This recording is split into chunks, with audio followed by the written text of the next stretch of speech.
আসসালামু আলাইকুম রহমতুল্লাহি ওবরকাতুহু।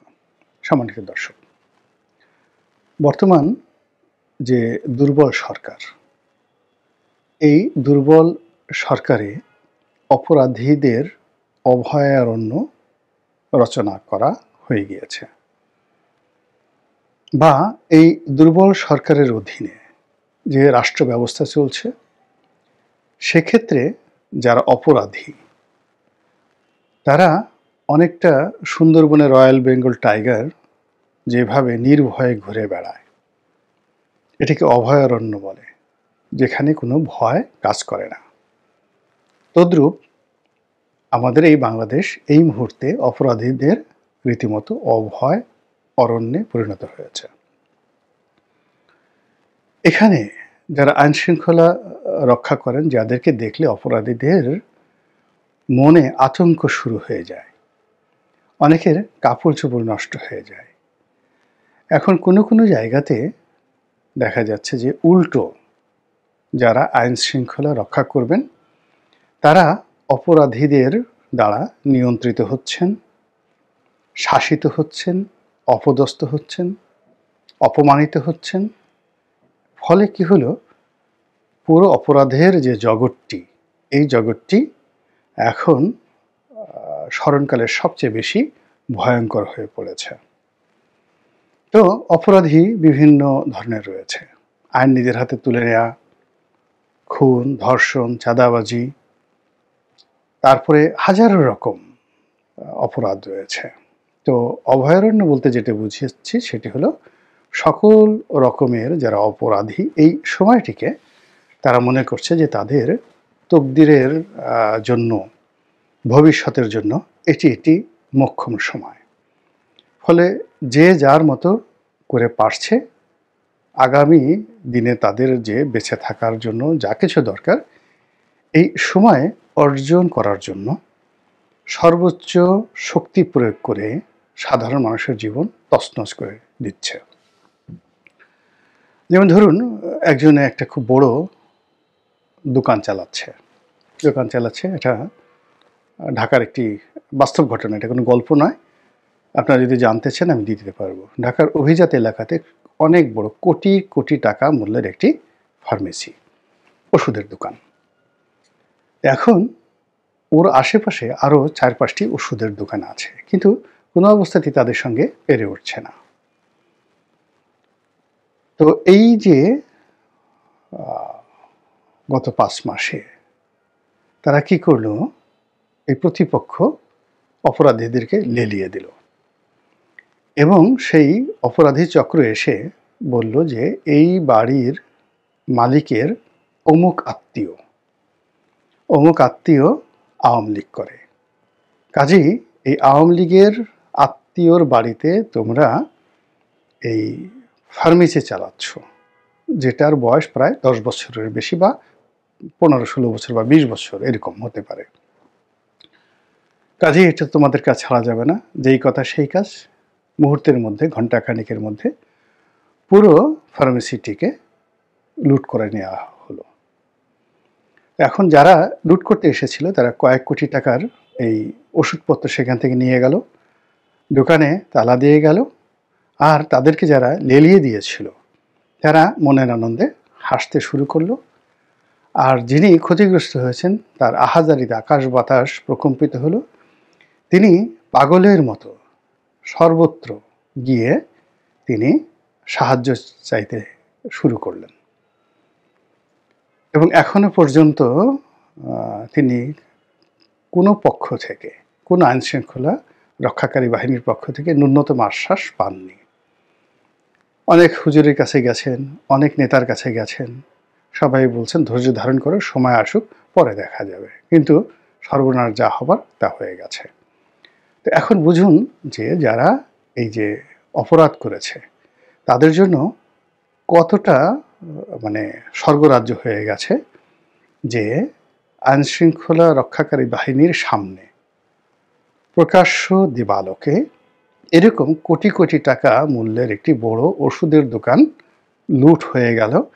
একটা উফ শব্দ করার মতো লোক আমাদের এই সমাজে নেই। তারা মনের আনন্দে সেখান থেকে টাকা নিল, অর্থ নিল এবং এগুলো নিঃসন্দেহে অন্য জায়গায় তারা বিক্রি করে দিয়েছে। তো এভাবে স্কুল লুট হয়েছে, কলেজ লুট হয়েছে, মাদ্রাসা লুট হয়েছে, মাজার লুট হয়েছে, আরও অনেক কিছু।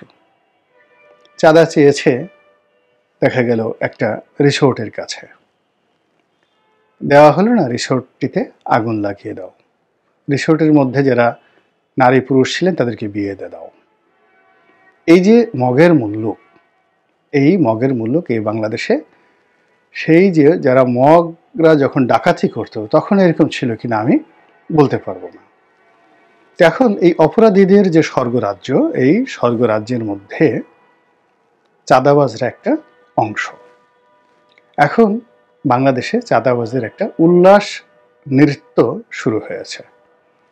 আপনারা সবাই জানেন যে আমাদের দেশের মানুষ মোরালের সবাই কম বেশি জীবন একবার হলেও লম্ফ দিয়েছে, ঝম্প দিয়েছে বা নৃত্য করেছে। এরকম কোনো নারী পুরুষ শিশু পাবেন না জীবনে মনের আনন্দে লাভ দেননি, তারপরে শেষে মনের আনন্দে একটু নাচেননি, এরকম কোনো মানুষ পাওয়া যাবেন না। তো ওটা আমরা কখন করি, নৃত্য কখন করি এবং কখন উল্লসিত হই? প্রথমত হলো যে আমরা যখন এমন একটা বিষয় পাই যেটি আমাদের কল্পনার মধ্যে নেই। আমি কখনো কল্পনা করিনি আকাশের চাঁদ পেলে একটা মানুষের যেমন অবস্থা হয়, তো ওইরকম মানে আপনার অপ্রত্যাশিত কোনো একটা কমনীয় মোহনীয় জিনিস আপনি পেলেন, সেটি পাওয়ার সঙ্গে সঙ্গে আপনার মধ্যে একটা উল্লাস তৈরি হবে। আর আপনি নাচবেন কখন? যখন আপনি হাতে পাওয়ার পর, প্রাপ্তিটা পাওয়ার পরে আপনি দেখবেন যে এটি অসাধারণ সুন্দর একটা জিনিস, খুবই আপনার মানে ভালো লাগছে এবং আপনার শরীরের মধ্যে একটা ঢেউ খেলে যাবে এবং আপনি নিজের অজান্তে লাভ দিবেন, নিজের অজান্তে। মানে আমি প্রথমে যেটা বললাম যে উল্লাস পাওয়ার পরে আপনার হৃদয় আনন্দ তৈরি হবে, উচ্ছ্বসিত হয়ে উঠবেন, উল্লাস করবেন আর নাচতে থাকবেন যখন প্রাপ্তিটা এক্সট্রিম পর্যায়ে চলে যাবে, খুব বেশি প্রাপ্তিটা। আপনি দেখা গেল একটা সেই স্বর্ণ মুদ্রার আপনি হাড়ি পেয়েছেন, কলস পেয়েছেন গল্পের, তা আপনার ধারণা ছিল যে এর মধ্যে হয়তো 1000 মোহর থাকবে, 1000 ভরি স্বর্ণ থাকবে। তা মোহরটা পেয়ে আপনি উল্লসিত হয়ে গেলেন কলসটা পেয়ে, কিন্তু গুনার পর আপনি যখন দেখলেন যে এখানে 5000 স্বর্ণ মুদ্রা রয়েছে, তখন আপনি নাচতে শুরু করবেন, আপনার স্ত্রী নাচবে, সন্তান নাচবে, সবাই নাচবে। তখন আমাদের দেশে এই যে চাঁদাবাজদের যে উল্লাস নৃত্য, চাঁদাবাজির যে প্রবৃত্তিটা তাদের মধ্যে রয়েছে সেটি লুকায়িত। তো সেটি এই দুঃসময়, দেশের এই দুঃসময়ে এবং সরকারের দুর্বলতার সুযোগে তারা এই পথে নেমে গেছে এবং অবাধে যেভাবে তারা চাঁদাবাজি করছে, ফলে তাদের মধ্যে এক ধরনের উল্লাস। কেমন উল্লাস? মোটরসাইকেলগুলোর দোকানে গিয়ে দেখেন, এই গত 4-5 মাসে কতগুলো নতুন মোটরসাইকেল বিক্রি হয়েছে এবং রাস্তাতে বিভিন্ন প্রতিষ্ঠানের সামনে, মার্কেটের সামনে আপনারা দেখবেন যে নতুন মুখের চাঁদাবাজরা শত শত মোটরসাইকেল নিয়ে বিকেল থেকে কিভাবে দাঁড়িয়ে থাকে। যত জিন্সের প্যান্ট আছে ভালো ভালো, যত পাজামা পাঞ্জাবি রয়েছে, যে যার মতো করে বসে সেইখানে। এবং আপনি একটু গত কয়েক মাসে বেনসন সিগারেটের যে বিক্রি বাট্টা গত 3 মাসে দেখেন যে কয় গুণ বেড়ে গেছে। গাঁজা, কি পরিমাণ গাঁজা বিক্রি হচ্ছে, কি পরিমাণ ফেন্সিডিল বিক্রি হচ্ছে, কি পরিমাণ অন্যান্য নেশা জাতীয় দ্রব্য। এখন তো সীমান্তে ওইভাবে চেক করা হচ্ছে না, ভারত থেকে, মায়ানমার থেকে যে পরিমাণ আপনার ইয়াবা আসছে এবং ঢাকা শহরে যেভাবে এগুলো বিতরণ হচ্ছে, আপনি এই মোটর সাইকেলগুলোর গতিবিধি দেখলেই বুঝতে পারবেন যে তারা কি পরিমাণ উল্লসিত। আর মোটর সাইকেলের গতি দেখেই বুঝতে পারবেন যে তারা কিভাবে নৃত্য করছে। এখন এই যে তারা অবাধে চাঁদা আদায় করতে পারছে, এর কারণে তারা উল্লসিত আর তারা নৃত্য করছে। যে আমরা আশা করেছিলাম যে এটি 500 টাকা আসবে, কিন্তু এখানে 5000 টাকা যে আসতে পারে এটি কল্পনাও করতে পারিনি। একটা উদাহরণ বলি, এক জমানাতে এক চেয়ারম্যান এক চেয়ারম্যান, সে ডাকাত ছিল, সে ডাকাতি করতে গিয়ে জনপ্রিয় হয়ে যায় এবং একটা সময় সে চেয়ারম্যান হয়ে যায়। সত্য ঘটনা। তারপর চেয়ারম্যান হওয়ার পরে সে কী করলো, একটা সময় সে সংসদ সদস্য হয়ে যায়। তো সংসদ সদস্য যাকে পরাজিত করে সে সংসদ সদস্য হয়, ওই ডাকাতের ভয়কে ভোট দিতে যায় নাই। তো সে সংসদ সদস্য হয়ে আগে যিনি ছিলেন তিনি বাংলাদেশের খুব নামকরা প্রাজ্ঞ রাজনীতিবিদ, তো ওই ডাকাত সংসদ সদস্য একদিন সেই প্রাজ্ঞ রাজনীতিবিদদের সঙ্গে দেখা করতে যায় এবং তাকে সালাম করে বলে যে, দাদা, এমপিগিরি যে এত মজার, এখানে যে এত টাকা আছে, এটা তো আগে আমি কল্পনাও করতে পারি নাই। তো সেই রাজনীতিবিদ পরে আমাকে সেই সম্পর্কে বললেন আর কি। এটা হলো বাস্তবতা। তো চাঁদাবাজদেরও একই অবস্থা। তারা কল্পনা করেছে যদি কখনো পট পরিবর্তন হয়, ছাত্রলীগের লোক চলে যায়, আমরা চাঁদাবাজি করব। কিন্তু সেই চাঁদাবাজিতে যে এত আনন্দ, এটা তারা কল্পনা করতে পারেনি। আর এই চাঁদাবাজিতে যে এত টাকা উপার্জন, এটাও তারা কল্পনা করতে পারেনি। ফলে চাঁদাবাজদের মধ্যে রীতিমতো উল্লাস নৃত্য শুরু হয়েছে। এই গেল এক।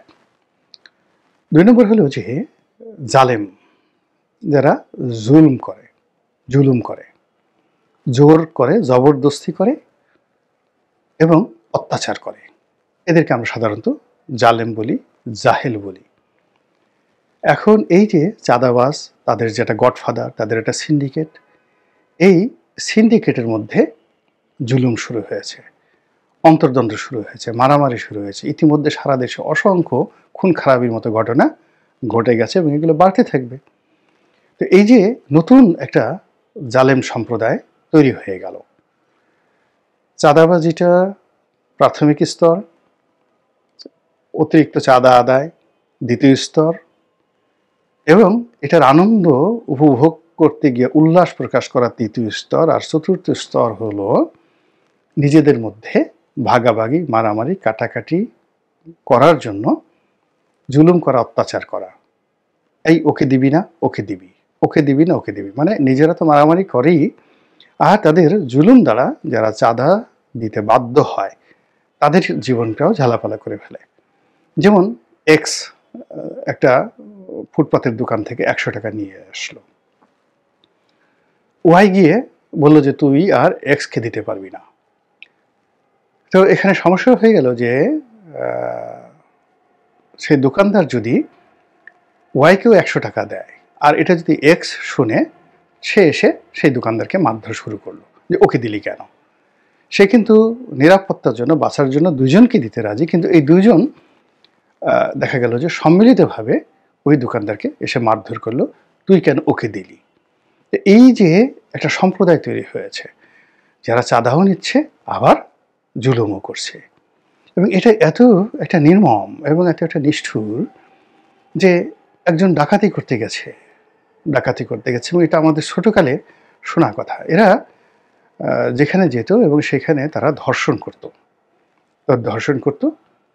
তো এখন এরকম এক ডাকাত গ্রুপ গিয়ে একটা পরিবারে যুবতী এক মেয়েকে ধর্ষণ করেছে এক ডাকাত, এবং সেই ধর্ষণ করার পরে অন্য ডাকাত ধর্ষণ করতে আসছে। এখন সে আগের ডাকাত এটা সহ্য করছে না, এখন 2 ডাকাতে শুরু করলো মারামারি। এখন তাদের সেই মারামারিতে ধর্ষিতার যে অবস্থা হয়ে গেল, তার কাছে মনে হলো সে আবার সেই গ্যাং রেপের দ্বারা শিকার হবে। আমরা ছোটোকালে এই ঘটনাটা শুনেছি, আমাদের এলাকাতে এরকম একটা পরিবারের ঘটনা, কান্নাকাটি করেছে। আমরা সেই মহিলার দিকে খুব যাকে বলে করুণ দৃষ্টিতে তাকাতাম। এখন ওই মহিলার যে অবস্থা, এখন অনেক ফুটপাতের যারা দোকানদার, তারপরে শেষে বিভিন্ন মার্কেটের যারা লোকজন, বাসা বাড়িতে যারা থাকে, তারা এই চাঁদাবাজের দৌরাত্ম্য, তার সঙ্গে সঙ্গে চাঁদাবাজদের মধ্যে যারা আবার জাহেল হয়ে পড়েছে, জুলুম হয়ে পড়েছে, তাদের অত্যাচার দ্বারা রীতিমতো আর্তচিৎকার শুরু করেছে। তাদেরকে রক্ষা করার মতো কোনো মাধ্যম নেই, কেউ দায় নিচ্ছে না, বরং একে অপরকে দায়ী করছে। ওর কাছে যান, আমি দায়ী না, ও দায়ী, আমি তো এই কাজ করেছি, আমার এখানে কি করার আছে। তো রাষ্ট্র বলেন, থানা বলেন, পুলিশ বলেন, রাজনৈতিক দল বলেন, ব্যক্তি বলেন, নেতা বলেন, কোথাও নেই কেউ যে এই চাঁদাবাজ, জুলুম এবং জাহেলদের হাত থেকে সাধারণ মানুষকে রক্ষা করতে পারে। ফলে কি হচ্ছে, পুরো যুগটি একটি জাহেলের যুগ, এই যুগে পরিণত হয়েছে। আপনি ভালো আছেন, আলহামদুলিল্লাহ, আল্লাহর প্রতি শুকরিয়া। যদি আপনি মন্দ হয়ে যান, মানে আপনি যদি বিপদে পড়েন, তাহলে একমাত্র আল্লাহ ছাড়া আপনার রক্ষার কেউ নাই। এই যুগটিকে, আয়াম শব্দের অর্থ যুগ, আর জাহেল শব্দের যে কর্মকাণ্ড, জাহেল বা জুলুম যারা করে, সেই জুলুমের যে কর্মকাণ্ড, এটিকে বলা হয় জাহেলিয়াত। তা আইয়ামে জাহেলিয়াত, জাহেলিয়াতের যুগ। আমরা কি সেই যে বাংলা একবার আইয়ামে জাহেলিয়াত শুরু হয়েছিল, 100 বছর ছিল, শশাঙ্কের রাজত্বের পরে 100 বছর এই বাংলায় আইয়ামে জাহেলিয়াত ছিল, যেটিকে বলা হয় মাছার ন্যায়। বড় মাছ যেভাবে ছোট মাছকে গিলে খায়, ওভাবে এই বাংলা 100 বছর নির্যাতিত হয়েছে, নিষ্পেষিত হয়েছে। ভিন দেশ থেকে, ভারত থেকে রাজা এনে, আমি আবার বলছি, ভারত থেকে লোক ভাড়া করে এনে, মানে রাজা ভাড়া করে এনে আমাদের দেশের জনগণ গণতান্ত্রিকভাবে তাদের হাতে এই মাৎসান্যায় অবস্থা থেকে রক্ষা পাওয়ার জন্য তাদের হাতে নেতৃত্ব দিয়ে দিয়েছিল। এবং সেই পাল বংশ 400 বছর এই বাংলা শাসন করেছে। তারা বাংলাদেশের লোক নন, তারা ভারতের লোক। এবং আমাদের দেশের অভিজাত লোকেরা ওখানে গিয়ে পাল রাজা গোপালের কাছে মিনতি জানিয়ে তাকে এই বাংলাদেশে এনে সবাই তাকে রাজা বানিয়ে দিয়েছিল। কিন্তু গোপাল রাজা হওয়ার আগে 100 বছর আইয়ামে জাহিলিয়াত ছিল। আবার আল্লাহ রাসূল যখন এলেন এবং নবুয়ত যে হুকমাত, তিনি ইসলামী হুকুমাত প্রতিষ্ঠা করলেন মক্কা বিজয়ের আগে, এই মক্কা বিজয়ের আগের 100 বছরকে আরব দেশে আইয়ামে জাহিলিয়াত বলা হয়। আল্লাহ এটা নিয়ে আর আলোচনা করতে চাই না। আমাদেরকে রক্ষা করুন যেন আরবের ইতিহাস বা বাংলার ইতিহাস কোনোটাই এই 2025 সনে আমাদেরকে তাড়িত না করে। আসসালামু আলাইকুম ওয়া রাহমাতুল্লাহি ওয়া বারাকাতুহু।